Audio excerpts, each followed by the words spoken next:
Good morning. Happy Monday. I hope that y'all have all had a good weekend. My buddy and I are ready to read chapter 5 to you in Bud Not Buddy. And I hope that y'all are all doing well. And I miss you. Okay, maybe he'll stay, maybe he'll go. All right, chapter 5. Being on the lam was a whole lot of fun for about 5 minutes. Every time my heart beat, I could feel the blood pushing hot and hard on the inside of my sting spots and the bite on my hand. But I couldn't let that slow me down. I had to get out of this neighborhood as quick as I could. I knew a nervous-looking, stung-up kid with blood dripping from his fish head bite and carrying an old raggedy suitcase didn't look like he belonged around here. The only hope I had was the Northside Library. If I got there, maybe Miss Hill would be able to help me. Maybe she'd understand and would be able to help me and tell me what to do.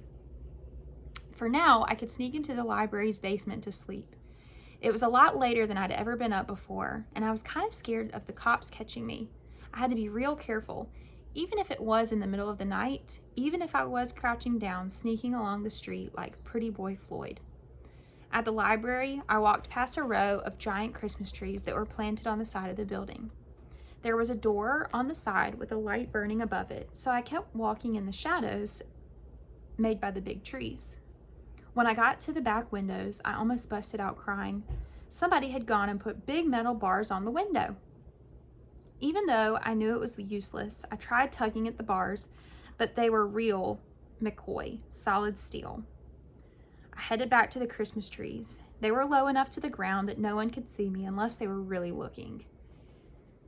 So I started opening my suitcase. Most folks don't have sense enough to carry a blanket around with them, but you never know when you might be sleeping under a Christmas tree at the library, so I always kept mine handy. I untied the strange knots and the Amoses had put in my twine and opened my suitcase. I could tell right away that someone had been fumbling through my things. First off, whenever I put the blanket in, I always fold it so that it stops all the other things from banging up against each other. But those doggone Amoses had just stuffed it in without paying no mind to what it was mashing up against. I lifted the blanket out and saw that everything else was still in there. You might be able to say that the Amoses were some mean old nosy folks, but you couldn't call them thieves. I picked up the old tobacco bag that I keep my rocks in. I could tell by the way the drawstring was pulled that the Amoses had been poking through this too. I jiggled it up and down in my hand a couple of times, and it felt like none of the rocks were missing. So I opened it to count them anyway. None of them were gone. Next, I pulled Mama's picture from the envelope. I kept it in and I held it so the light from the library side of the door would shine on it. It looked like the Amoses hadn't heard it. This was the only picture of Mama in the world. Running across the top of it was a sign that had written on a long, skinny flag. It said, "Boys and girls, follow the gentle light to Misbegotten Moon Park." Underneath the sign were 2 big wagon wheels. It was Mama. She was about as old as I am now, and she was looking down and frowning. I can't understand why she looked so unhappy. This park looked like the kind of place where you could have a lot of fun. In the picture, Mama was sitting on a real live little midget horse. It looked tired and dragged out like those big work horses do, but it had a teeny tiny body with a big sag where most horses have a straight back. Mama was sitting right in the middle of the horse's back, riding him side saddle, except there wasn't any saddle, so I guess you'd have to say she was riding him side sag. She had 2 6-shooter pistols in her hand, and the way her face looked, you could tell she wished she could have emptied them on somebody. And I know who that somebody was. Mama told me it was her father, my granddad. He'd gone and ruined everybody's fun that day by getting in a big fight with my mother about the gigantic white 25-gallon Texas cowboy hat that she was wearing. Mama used to tell me, that hard-headed man insisted, mind you, that I wear that horrible hat. The hat was almost as big as Mama, and you could see it was fake because as tall as it was, no real cowboy would have worn it without it getting knocked off his head every time he rode under a tree or some telegraph wires.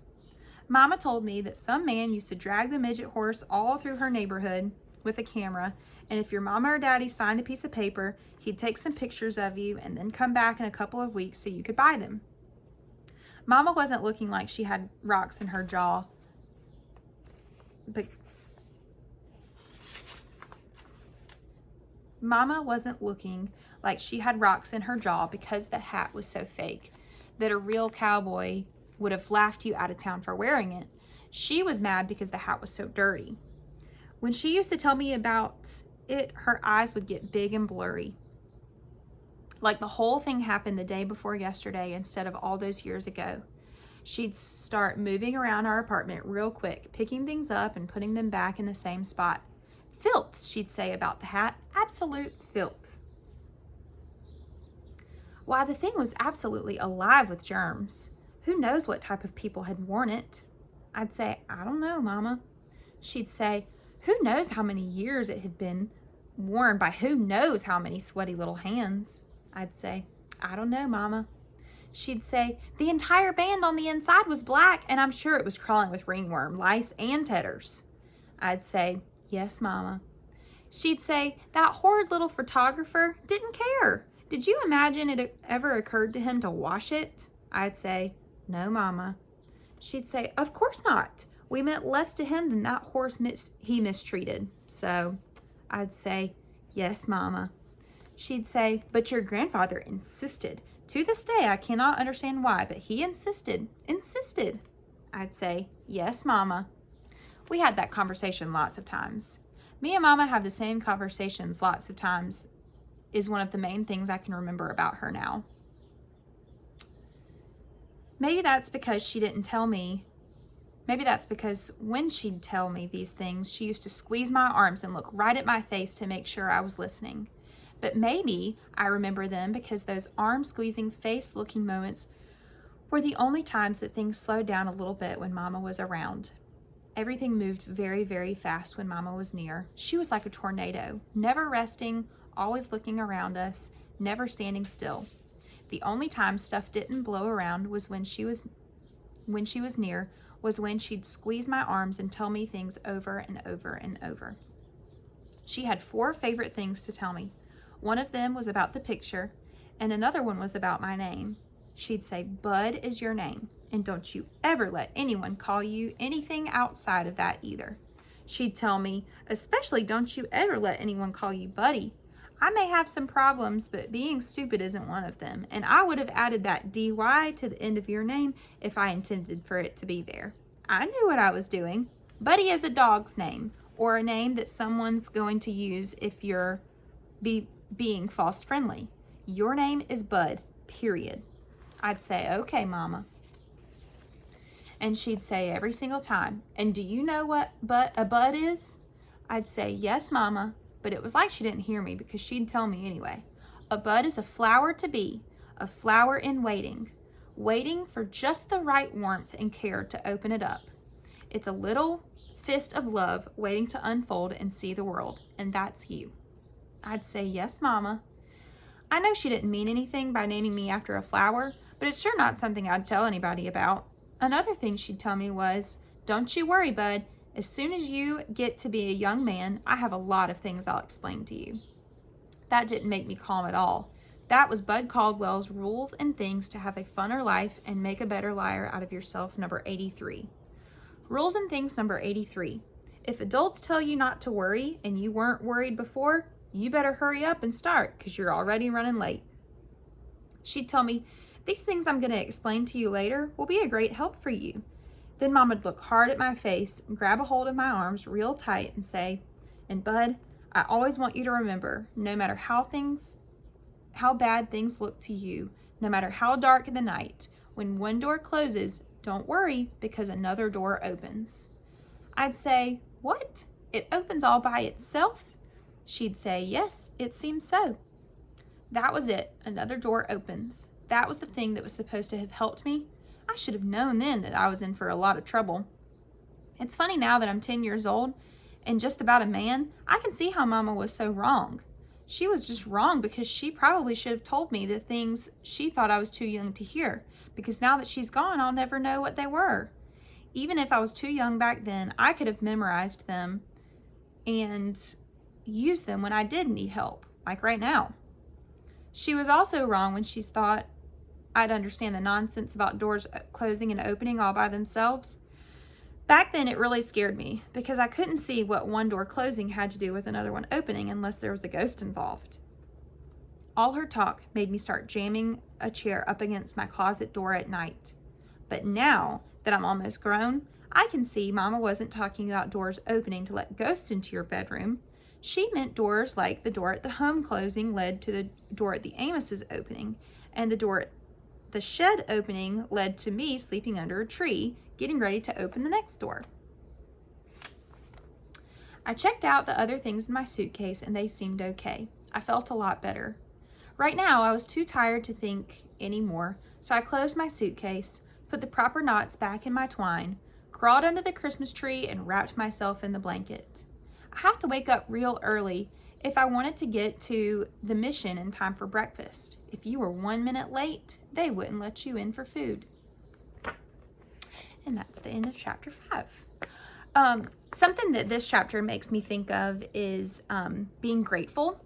And I know that right now that's kind of something that we are taking for granted, is just things that we should be grateful for. Things like having a home where Buddy was sleeping under the Christmas tree. Things like having breakfast in the morning where, Bud has to get up really early in order to be at the mission for breakfast, or he doesn't get any food. And so today, or whenever you hear this chapter, I want you to make a list of at least 5 things that you are grateful for. So my 5 things, obviously number 1 would be my home and the roof over my head. It keeps me dry, it keeps me warm, it keeps me cool. So I'm thankful for that. Number 2 would have to be my family. So I'm not at home alone. I'm home with Taylor and Grace and Ovi. And we have family and we have friends who we call and check in with. And so I'm thankful for my family. I'm also thankful for technology right now, and the ability to be able to talk to you through technology, the ability to talk to my friends, the other teachers, my family, who I don't live with, and all of those people. So I'm thankful for technology. I'm also really thankful for books. So number 4 would have to be books for me, because I read them for like entertainment. So whenever I'm bored, don't have anything to do, I can pick up a book and read it. Or right now, I've just started reading a book about teaching reading. And so I'm able to learn from books and become better at what I do every day. And then the last thing that I'm thankful for is the sun, because it's been a rainy winter, and I'm filming this on Monday. Last night it rained a lot, and it rained all day yesterday, but I'm thankful that the sun comes up every day and it warms up the ground, it dries up the ground, and it makes us able to go sit outside and get some sun. It makes it to where I can take the dogs outside for a walk, or a run, or play with the ball. And so those are just 5 things that today I'm really thankful for. So they can be 5 big things, kind of like what I was just saying, or they can be really specific things, like maybe you are thankful for the breakfast that you had, and it was like a specific, maybe you had like pancakes today instead of a Pop-Tart, or maybe you had a Pop-Tart instead of pancakes, and you're just really thankful for that one specific thing. But just think about the things that Buddy doesn't have that you do, and just think about how you could be thankful for those, because being thankful and showing gratitude for things that you have makes you happy. So I hope that you all have a really good day today, and know that I love you and miss you, and I will talk to you soon. Bye.